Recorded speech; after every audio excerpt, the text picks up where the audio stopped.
Not going to lie to you guys. Too depressed for a lead. So we're just going to get right into it. Right into it. Cold open. Brendan Albert, Mike Skolsky, Adrian Fedke, all here. As we have to talk about 5-7 Eagles team. And I'll tell you what right now. This Giants game, probably not even a gimme at this point. Yeah, I mean, and it sounds like we're going to see Eli Manning. So the thing that upsets me the most is his 116 record, his perfect 500 mediocre record, is probably not going to be a thing after this week. But yeah, a lot of depression. I mean, you would think that'd be a gimme, but now I think of it, like, when's the last time we remember a game where the Eagles offense and the Eagles defense both played well on the same night? It always seems like either one's bad and one's going, or both are bad. I can't remember the time both of them got had at the same time. They have not had a game that's like my point I've been making all week on the radio. It's like we haven't had one game where both units have played well. No. It's like it seemed like our defense was finally getting together. It looked promising in the beginning, and then they just couldn't get any pressure on them all. And I give credit to Fitzpatrick and Devontae Parker, who made some amazing plays, but still, it's one of the worst teams in the NFL. You can't be giving up. If we put up 30 points, that should be an easy win, like 10 times out of 10.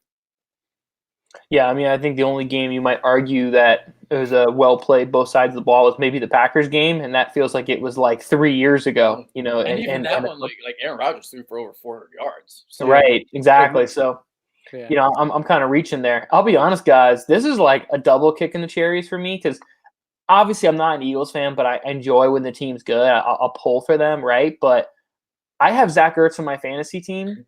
I played against Miles Sanders, and I lost by 5 points. 5 points. So, like, that opening drive, he catches that touchdown. Whole different, kind of conversation for me personally. Dropped 3 touchdowns. Yeah, just catch one of them, buddy. But man. Yeah, keep going. No, it's just. Yeah, go ahead. It's just Poop Town. Welcome to Poop Town, and that's what the Philadelphia Eagles' current season and current situation is. And the saddest part is we still control our own destiny. Control our own destiny. That's how pathetic the division and our rest of our schedule is a joke. Not that we're a good team. I mean, but we're probably going to be favored in all but the Cowboys. Maybe we might even be favored in the Cowboys one because they're a mess too. It's like, yes, they're going to lose to the Bears, and then they're going to go lose to the Rams potentially. Yeah, I honestly have no idea what to expect for this division. It's just a complete shit show. For all I know, the Redskins aren't even mathematically eliminated yet, which is insane to think.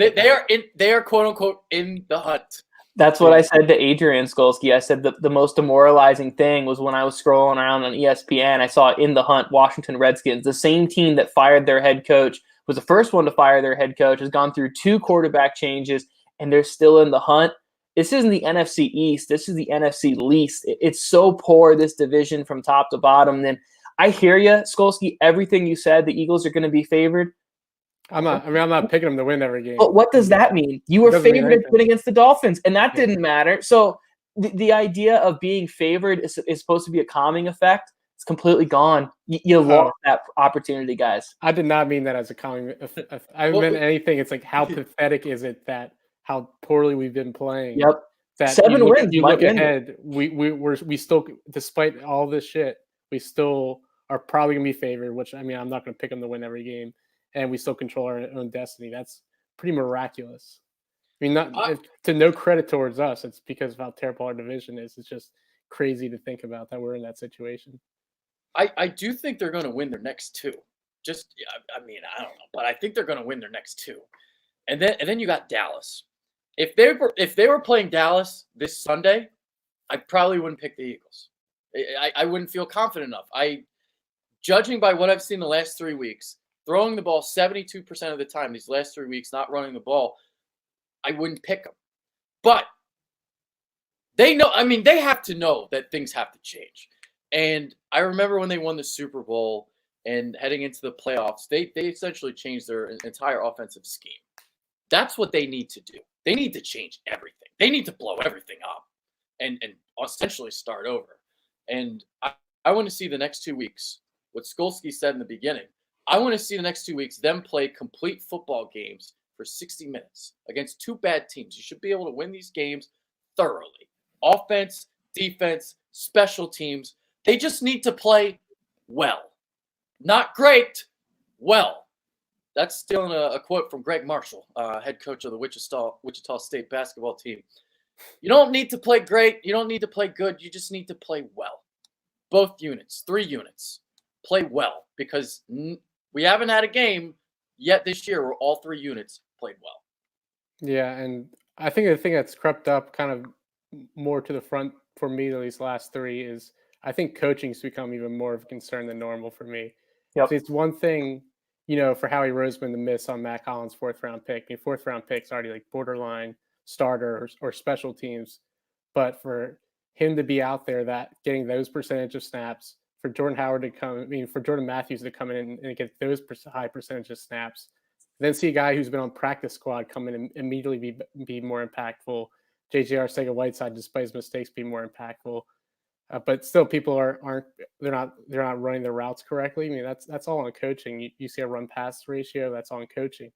I mean, obviously we have a lack of talent on offense, but it's not being usually great coaches can kind of adapt towards that to some extent, and we haven't seen those adjustments at all. So, I mean, I'm not banging the drum to get rid of Doug Peterson, but there's some significant concerns. I do think we're going to have to shake up our staff this offseason. Skolsky, you made a really good statement there, and I'm going to highlight it. I love the fact that we talk all the time about, hey, maybe this isn't as great of a drafting team as people like to think they are. How about maybe they're not as good of a developing talent team, right? And so this is a catch-22. Yeah, guys maybe aren't drafted in great positions, but maybe we also don't have the right staff around to develop these guys. I think that has to be a fair kind of comment too. Here's my thing, guys. I can't stand, and this is not an Eagle shot, this is a general shot, of when guys go back and they coach for their alma maters or coach at places they play, or you put a fucking statue up outside of the stadium. And the reason I say that is it's always going to elevate the level of prestige of these guys in the general fan's mind, right? And the reason I say this is, you know what? That statue, and I get it, Super Bowl, it was the most memorable thing in Philadelphia sports history. I understand all of that. But put the statue up after Foles is gone, after Coach P is gone, because now you put them on this pedestal. And it's unfair for them, and it's unfair for the coaching staff, and it's unfair for management to make moves on them because everyone thinks, oh, well, there's a statue outside, so they got to be something great. No, it's not a good team. There are 500 teams since the Super Bowl, and that starts at coaching, guys. To be fair, with that statue, that was kind of like Statue of Liberty on us by Bud Light. Bud Light's like, hey, we made this statue for you, and here you go. And they're like, I guess we'll just put it outside by our parking lot. It wasn't like the Eagles commissioned that statue. So I agree with you, but I won't put that on the Eagles organization. It's still their feet. Yeah. It's still their area. I mean, big fucking deal. You can put it somewhere in Lincoln Financial Field and put a cloth over it for 2 years. Yeah. I mean, what I'll give Eagles credit for throughout, I mean, it was more towards the Joe Banner era. I'm not seeing as much now, and I hope I see it this offseason, is, they didn't let fan favorites get in the way of moving on for players when it was time to move on. You saw Troy Vincent, like all those type of guys, Jeremiah Trotter, when they were still fan favorites, they let them walk or they got rid of them. I mean, the only time it really didn't work was with Brian Dawkins, and Banner always admits that. But you can't always let sentimental value and past experiences get in the way of building a winner. Of like letting the next guy go up who may be ready, or finding that next person in the draft. You always got to be looking to improve the team. You got to be able to put your feelings to a side, and that is something I am concerned with Peterson on with his staff, because I think we should have shook up the staff already. But I think he's kind of too nice of a guy to just might grow or shake up the staff in any way, which I think it could have been beneficial even if it only sent a message. Yeah. So I guess the question now is what needs to change if the Eagles are going to win the NFC East. I mean, I think this is almost simple in a way. It's simply just running the ball more. You look at the statistics in the Miami game. They only ran it 3 times after they were up 28-14, which is just absolutely absurd. And this is literally the strength of your football team. So they were the 31st ranked run defense.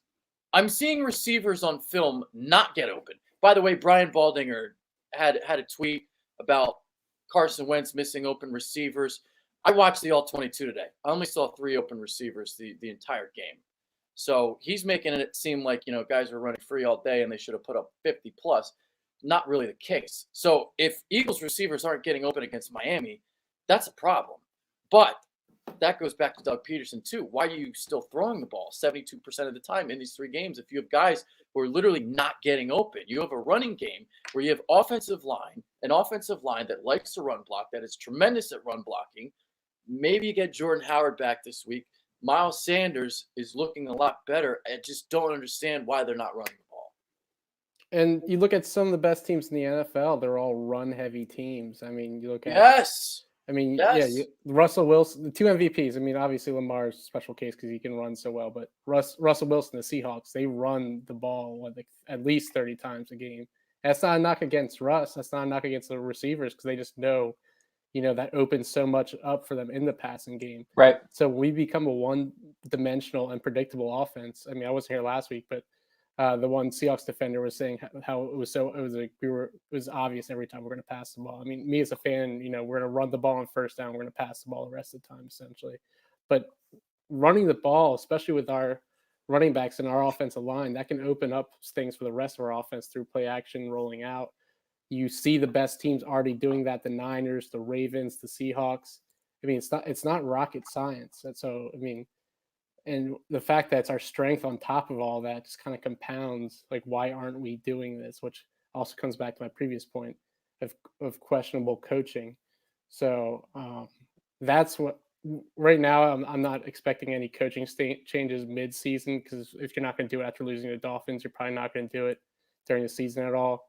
But that's an easy fix right now, is to, become a run first team. And I don't mean that as a knock to anyone on the offense. I mean that as that's just the way that would just be so beneficial to pretty much everyone. Well, not to mention, you also are going to limit the possessions for your defense if you become a little more run heavy, right? I mean, you're going to put your defense in, traditionally speaking, better situations. You're probably also going to have better field position. You might not be as explosive, but let's be honest here. This Eagles offense right now is like the most constipated thing in the NFL. It's just, everything is so forced. It's so painful to watch offensively. So, yeah, I mean, look, guys, the answer here is easy. What needs to change? You need to run the ball. The reality is it should have been done. So the fact that it's not been done, what needs to change, Adrian, is coaching. That's as simple as it is. Yeah. All right. So I wanted to do a screen share real quick. I don't know if this is going to work, but we're going to find out real quick. All right. Let's see what pops up when I share the screen, because I have a stat here of all the top pass run ratios, but all right, it's lagging. Okay, all right, I'll just read them off. All right, so your top 5 teams in terms of run pass ratio: Baltimore runs it more than anybody, San Francisco's second, Minnesota's third, Seattle is fourth, Indianapolis is fifth, Buffalo is sixth, Oakland seventh, Tennessee eighth, Houston ninth, and Denver 10th. So basically, the only team out of that's really disappointing is Denver. And you see the top teams that are throwing the ball. Now, obviously, if you're a team coming from behind, you're going to have to throw it more. But Atlanta is number 1, Miami number 2, Cincinnati number 3, Giants number 4, Kansas City number 5, Chargers have been really disappointing, number 6, Carolina number 7, Arizona number 8, Chicago number 9, Tampa Bay number 10. So as you can see, running the ball has been the formula this year. And it reminds me, because everybody wanted to find the next Sean McVay during the offseason. And, well, it's been about running the football. Yeah, I mean, like we just kind of said, it just opens up so much, and especially in last week's game when you're up by 14, you have the lead in the second half, and you have success running the ball. We could have, I remember back in 2017, we'd have those long 8 to 10 minute drives. We just methodically take it down the field, run down the clock. I mean, they scored how many touchdowns in such a short period of time? Because especially our defense is playing like that. Give them a break, run the ball a little bit. So it's just something that seems obvious. I guess that's what's really frustrating. I mean, even the 2 games before that, they were all close games. There was no reason to abandon the run completely, and we're having success in both those games. So it just really doesn't make any sense. So I would like to see a coaching change now, but it's like I said, it would happen already if it was going to happen. So we just kind of have to hope that something clicks for them in the meantime, which is kind of just praying at this point. Make me the offensive coordinator. Plug me in for the last month of the season. I'm really curious here, and I would love to kind of hear the people who are watching us live. 1 to 10, how mad would you be if Coach Peterson was fired this year? 10 being you're furious, 1 being you would support it. Like in the chat box, I genuinely want to know 1 to 10, how mad would people be if Eagles moved on from Coach P? And I just asked this here, guys, because I think there's starting to be a little more of an acceptance to this idea. And I'm just very curious to see if people in general would agree with that, or maybe if I'm off my rocker here, because, man, it's been like, okay, hey, you know what? You did your job. Okay. You won a Super Bowl. And typically what happens when you win a Super Bowl, your coordinators get plucked. That's just what happens, right? Well, the other part of your job then becomes restaffing and refilling those positions. And it's been a pretty poor job. So I'm okay, cool. I'm seeing a lot of people are like, no. I would be 9 or 10. So 9 or 10. So what was your scale? One was what? One is people saying like, hey, I would support this. 10 people would be absolutely furious about it. Okay. I think he deserves another year because of the Super Bowl, but I am way more receptive. Like, you would ask me before this year, I'd be like, you're crazy. Why would I agree. And right now, I think just because I'm seeing the same mistakes week after week, I'm not seeing the adjustments. I'm not seeing the accountability. Like, now I'm receptive to it. Like, I'm not calling for it this year. I think the first step would be to shake up the staff, get Carson some weapons, and then see if we can rekindle that 2017 magic. Now, if someone that we're not expecting becomes available, that would probably be the only thing about, it's not going to happen. But I know they've wanted John Harbaugh for the longest time. I think that would be the only person they'd maybe fire him for. But obviously, with the Ravens season, that's not happening. So I think he deserves one more year, but I'm definitely way more receptive, and I wouldn't be as upset as if you would have asked me a few weeks ago, because I'm seeing a lot of the issues falling on coaching and accountability. So I'm somewhere. I don't want it to happen, but I wouldn't be like furious either if it did happen. Yeah. My question is about Grow. I think Grow just absolutely stinks, because it seemed like last year, they were 4-6. Doug Peterson took more control of the offense, and then they ended the year at 9-7. And it seemed like the offense did a little bit better. So I'm hoping this isn't a situation like Atlanta, where Shanahan left and all of a sudden they couldn't find a new offensive coordinator, and the Falcons have been struggling ever since. I think you need to bring in somebody for Doug to help him out. I think that's a big thing here. And there's some familiar names that could be out there. Doug Marrone could be gone, so John DeFilippo could be available. Pat Shurmur is probably gonna be fired. That could be someone that could potentially. I don't really like him as a head coach, but as an offensive coordinator, he's someone who has experience, and I think that's something that Doug Peterson could use.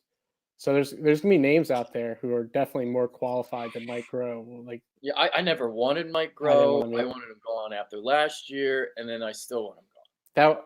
I think Doug. I think I thought they did the right thing when they had Doug, they had Frank Reich, and they had DeFilippo, and they even talked about how they were a big think tank. They would come together, all three of them, and they would kind of bounce off ideas of that. I don't think he has that with Mike Groh. No, I think it doesn't. I think it's just all Doug Peterson. So I think we need someone. Yeah, Doug is the only one with ideas here.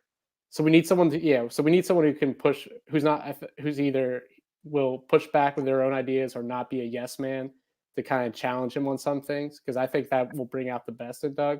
That's why I said I don't want to get rid of him. I want to get him some help, coordinators and talent-wise on offense. But I think they kind of just have a think tank and yes men in there right now, and it's kind of just all Doug and no one really questioning any of his methods. Where in 2017 we had a lot of experience, we had a lot of coaching experience, and they were all comfortable enough to call out each other and to come to to get that best game plan, and we're just not seeing that this year. Yeah, it's I'll give you. And then you got Press Taylor as your quarterbacks coach. That's not. He's also a young guy. He's a very young guy. Very young guy. Yeah, so I mean, I don't know. I can't get into the individuals of who's the problem, but something needs to change, and that's the obvious part. I'll give you a name, Norv Turner, because Ron Rivera was fired, and Norv Turner ran the offense, and Ron Rivera let him run the offense. And you know what? That offense was a lot better than it probably should be. Besides Christian McCaffrey, DJ Moore is okay, but there's really nothing else around there. I think it's very realistic. Norv Turner is not going to be the offensive coordinator for the Panthers. If he's out there, that'd be an awesome get for the Eagles. I think because the vertical offense, I think that's something that Carson would want, to be honest. My only question with any of those three guys, obviously I would love them, is would they take an opportunity for an offensive coordinator position where you're not calling plays? And that's, because like you said, he was turned over the offense. He was essentially I'll throw another name at you that I've been kind of hearing about. So there's a guy, my guy Darius, and then Philly 500 suggested this name too. So quarterbacks coach of the Chiefs right now is Mike Kafka. Northwestern's own. Yeah. Love it. Yeah. I don't know if I'd go there because I feel like they need some experience. That's what I was going to say. But it's it's a little out there. I mean, if Jason Garrett gets fired, is no, don't. I'm just saying. I don't even want him. My point is like everything I just talked about. We need that accountability. We need someone to press back. I don't know. I mean, he could be. I mean, and I'm sure they would get that answer from Andy Reid because we have that relationship. But from the outside, just seeing a young guy with limited coaching experience, I have questions whether or not he would be that guy. I mean, obviously, we're seeing younger coaches pop up left and right in the NFL right now. But, I mean, I would interview him. But if you would ask me right now, I would say I probably want someone with experience that that can help Doug Peterson for sure. Where I see Kafka as a little bit of a risk. Obviously, he could pan out and be great, but he's definitely more riskier than the other options we talked about. Mm-hmm. Yeah. Okay. I guess we'll just do. Okay, I was gonna do picks, but we'll quickly Carson Wentz talk because it feels like the bottom have fallen out, at least from the fans' perspective. Now, what are your guys' thoughts on Carson right now? To me, it's not rocket science. If you take any QB and you give him shit weapons and you have them throw it 40 times a game and no running game, they're not going to play up to their potential. It's like if your car's not running well and you have 4 flat tires and you change the engine and you're like, why is, my car still runs like shit. It's like, yeah, because the issue isn't the engine. The issue isn't the quarterback. I mean, not that Wentz can't improve. There's not things that Wentz is doing that I want to see him do better. But we're also not putting him in a position to succeed through coaching and talent and play calling. I mean, it's not that hard to comprehend that if you gave him, Deshaun Watson's wide receivers or, someone like that he would be playing better. It's not rocket science. We've seen him play at an MVP level. So give a QB better players, he'll play better too. It's pretty basic to me. So it's not like a big controversy. No, I mean it's funny, right? Let's keep it in division here. The same criticism that everyone wants to give Dak Prescott by saying, "Oh, he's only good because of all the weapons he has," is the same praise that we wanted to give Carson Wentz when Alshon Jeffrey was in his absolute prime in Philadelphia, right? Those two things, both things can be true here, folks. Like you can be a good quarterback and have shitty receivers. Both things can be true, and that's exactly what Carson Wentz is. Honestly, guys, there's very few quarterbacks in our generation that I said, oh, they can win with garbage receivers. Aaron Rodgers is one of those guys. Brady is one of those guys. There's very few of them. And Brady's not even doing it right now. No, and I don't think Carson Wentz is one of those guys. And that's not a shot at him. I mean, I can probably tell you a handful of guys in my generation that won with really crappy receivers because they were that good of a quarterback. Carson's not in that breath, and that's fine. So you just need to get better weapons around him. So I don't have a lot of judgment to put on Carson. I mean, especially if you go back and you watch that Dolphins game, early on anyway, he was humming. I mean, everything was moving. The offense looked awesome. Everything was on rhythm and timing, and things were looking great. It's just eventually what happens is, oh, yeah, our receivers kind of suck, and then everything else kind of falls apart. So I don't know, guys. I'm not ready to put blame on Carson, and my kind of thought is if you're one of those guys who wants to put blame on Carson, my response to you is, okay, what are you going to do that's going to be better than Carson Wentz? Because the answer is probably nothing.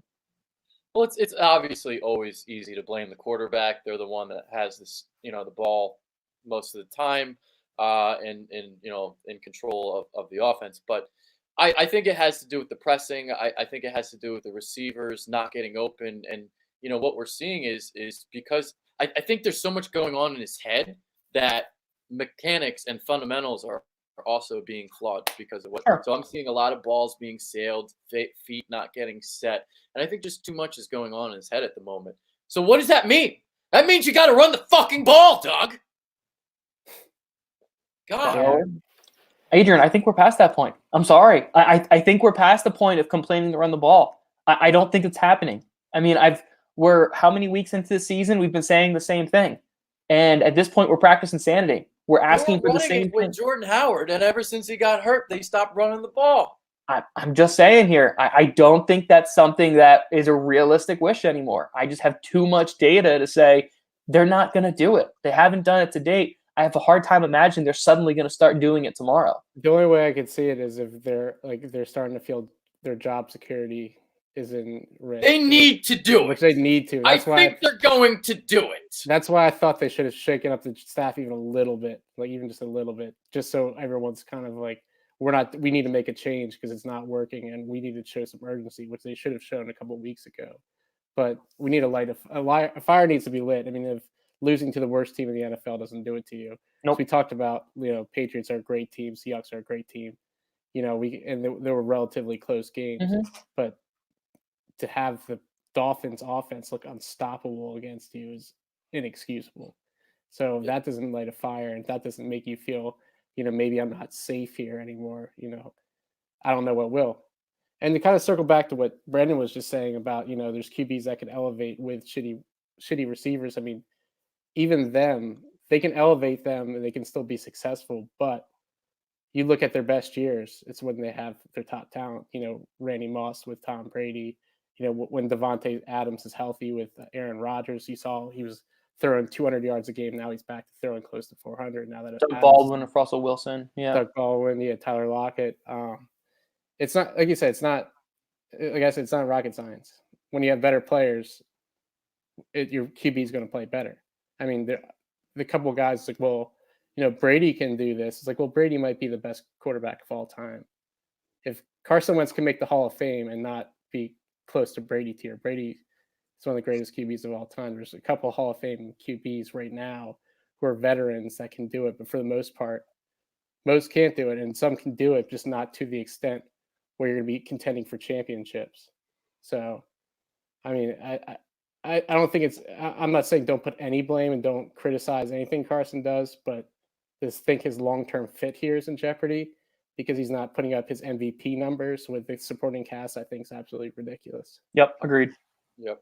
All right, so going back to the running the ball thing, they are 4-1 when they run it 30 plus times. It's like the formula seems so easy. They ran the ball in 2017. It's like they did it then and they won a Super Bowl. It's like what the hell? Now you stop. But Jordan Howard, bringing him back, that I don't know if I made that point earlier in the show or not. I've been saying the same thing on the radio all week. I think we talked pre-show. But if you bring Jordan Howard back, that allows Miles Sanders to take some more snaps outside, and he's been getting open throughout the season. Obviously, along the seams, he's been coming out of the backfield and getting open. That obviously helps the Eagles because they don't have a wide receiver who can get open besides Alshon Jeffrey. Yeah. So I mean, all right. Here's what we're gonna do: quick picks. We're all taking the Eagles here. Okay. Yeah, we're not betting money, right? So sure, why not? Yeah. I mean, yeah, I guess that was not a confident nod. I'm probably gonna pick him. That scares me because you're normally a positive guy. I don't know, just something about Eli Manning coming back for potentially his last start ever on Monday Night Football and how we're playing like shit. It kind of scares me, but you just saw Ryan Fitzpatrick get the ball out quick, and you know that Eli can do the same thing. Yeah, but the one thing I think the difference is, and then why I'm going to pick the Eagles is because Ryan Fitzpatrick can still throw the ball down the field, where I'm not worried about Eli Manning throwing the ball further than 15 yards. Well, one fun fact is Ryan Fitzpatrick has as many rushing touchdowns as Bo Jackson. So think about that, huh? Here's a fun fact: the Dolphins kicker has as many receiving touchdowns as Alvin Kamara. That has to go down. Well, he's got more than Matt Collins. It has to go down in modern history, modern football history, fellas, as the lightest weight passing to receiving 2 players in NFL modern history. Because here comes back to coaching. One called timeout there, but okay, you see that. Oh, you're like, oh, the one. I can understand if Doug would have came out and said, one, I don't think they ever would have actually snapped it. I thought they were trying to confuse us. Or two, I didn't think there's any way they could have actually had that play work in that formation. But for Doug Peterson to come out and say, oh yeah, we knew about that. We practiced that, and we practiced that this week. It's like that's never happened before. How did you did not prepare for that? Why are you lying and making like fools out of all of us? It's like we did not prepare for that. There's no way you prepared for it. If you would have said, I didn't think they were actually going to snap it, or I didn't think any thing they could have done would have actually worked. Okay, but the things he said in these past few days, that's kind of tipped my scale too. It's like, what the hell are you talking about, man? Yeah. All right, let's look at just a couple comments. Shout out to Big Jeff Bone, $2. I got $2 richer today. Flag is fly. One love FedQ. Who loves some FedQ? I love FedQ. Let's see what else we got. So should we do official picks, or are we doing some questions first? I guess we all picked the Eagles, right? So yeah. I mean, I got, what do I have? I'll say 23-16 they win. All right. 23-21. Okay. I think we're either going to win big or lose. I don't know. I want to go. Wait. Why are you telling us to stop blaming Carson? None of us blame. Literally none of us blame Carson. I want to go. Since I'm picking the win, like I said, I think we're going to lose or win big. I don't think there's going to be any gray area. I'm going to go 31-13 Eagles. Oh, okay. Okay. So the guy who wasn't feeling confident all of a sudden is. Well, I just how do you get a gauge of this team? Like sometimes the defense looks like a top 5 defense, and sometimes they can't stop the worst offense in the NFL. They stopped Tom Brady, they stopped Russell Wilson, then Ryan Fitzpatrick scores on 6 straight drives. I mean, I'm just hoping that. My only hope is that this lights a fire under them. But if they run the ball 30+ times their next 4 games, they will win all 4 of those games. I think every game where I've picked them on here, because I wasn't here last week, because I would have. Every time I picked them to win by more than 2 touchdowns, they've won. So I'm hoping that Juju is still in the air. And if that works, I'll just pick them to win by 2 scores every year, no matter what. The rest of the year, Smith-Schuster's in there. Yeah. So the Smith-Schuster. All right, no one blamed Carson Wentz to answer that question. Literally, all of us defended him. Yeah, I think they might just be talking to general, not about us. They might be talking about in the comments. I wrote the comment Carson Wentz pressing, and I think this person was responding to it before even listening to what we had to say about it. I think that's what happened. All right, I'm not really seeing any comments here. We don't have as many viewers as we normally do. Nobody cares about this team right now, which is not good. I'll tell you that my Madden playing has decreased significantly just because I don't want to think about the NFL. Like the Eagles lose, and you're like, I'll play Fallen Order or something. I don't want to think about the NFL. So I mean, I don't blame them. But if you have any questions, now's the time to do it. But I understand. We don't really have down. We're basically just gonna get out of here. Nobody cares about the show. Nobody cares about the Eagles. So we'll just get out then. Anything else? We're pretty much done here. Matt Collins to the Dolphins. I saw that. Yeah, Matt Collins. Yippee doo. So I heard that he was the first one dressed and the first one to leave on Sunday. So I don't know if the sad thing is we could have probably had Devontae Parker for like a 5th rounder at the trade, like 2 trade lines ago. And now they're talking about giving him a big contract in the offseason. Yeah, but he's a back shoulder guy. Like, I don't know if Carson can throw that ball. Yeah. Yeah, I think he could. I mean, he's just he's someone that's talented. He's also, well, I mean, he hasn't been throwing it to Alshon. That's Alshon's route. Yeah. I think Alshon's, besides the last game, I don't know what's up with him. Like he's been dropping a lot of those shoulder throws too. Like he usually, like Alshon, like you throw it up to him, he's going to catch it like 9 times out of 10. But this year, he hasn't been making those contested catches for the most part. He did make one on Sunday though. Make one on Sunday. Even Aguilar had some nice grabs, and out of all people that killed us, it was Zach Ertz, old Mr. Reliable.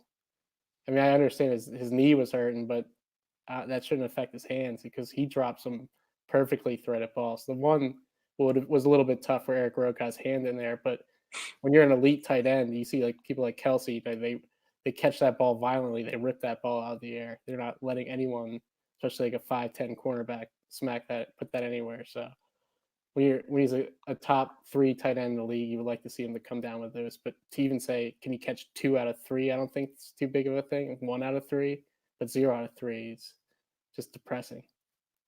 You know what the saddest thing about all this, guys, is like we talked about a punter and a kicker being part of a touchdown. We talked about defense letting up a whole bunch of points to a bunch of no-name offensive players. Talked about, Carson being up and down in the game. How about the fact that the Miami Dolphins had a white running back?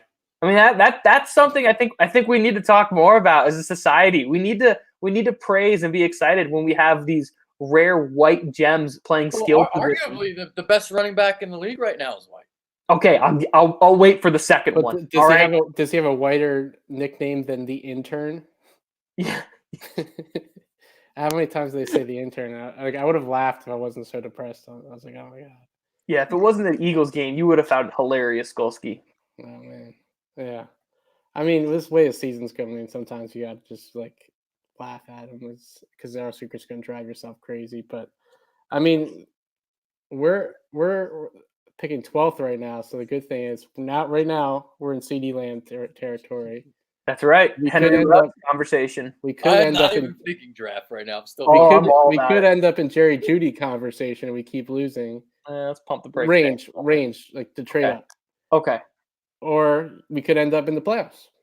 Like how often are we this far in the season, and you could either be in the top 10 or in the 20s? Like that's where we're at, and we control our own destiny. So we've seen crazier things happen in the NFL. We've seen the 8-8 Giants win the Super Bowl. We've seen a mediocre Giants team beat arguably the greatest team of all time. It's all about getting hot at the right time. And if you could set up a schedule where you could get your confidence going and get hot, I would have said it would start last week, but there's still a string of these games. I mean, I don't have high confidence, but there's still a path there. Because once you get to the playoffs, I'm not going to ever bet at money that we're going to win the Super Bowl. But once you get to the playoffs, you never know. So don't give up all hope, but definitely curb your expectations a little bit.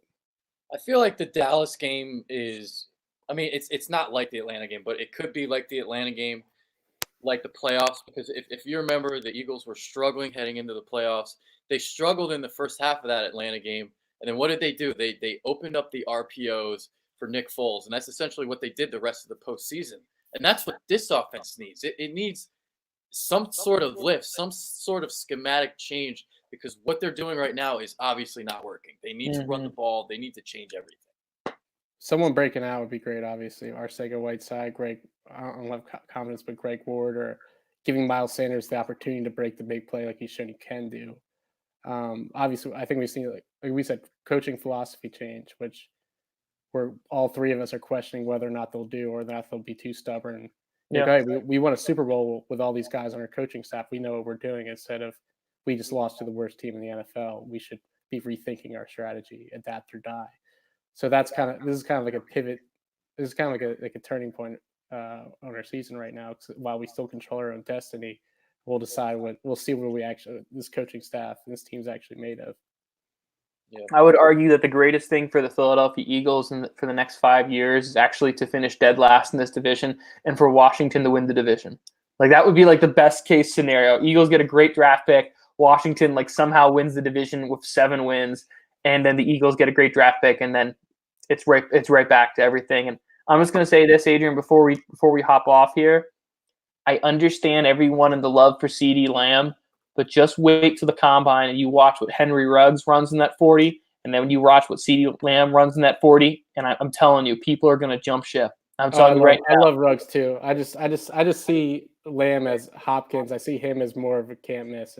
I just see him as someone I think is definitely going to be a top 10 receiver. I hear you. I think Ruggs can be even better, but I think there's a little more risk to him. Yes. I would say I will buy your high stock of Hopkins as CeeDee Lamb, but I will also sell you that Ruggs' high stock is Tyreek Hill. And we talked all year about the biggest complaint for the Eagles offense is vertical players. Henry Ruggs is that dude.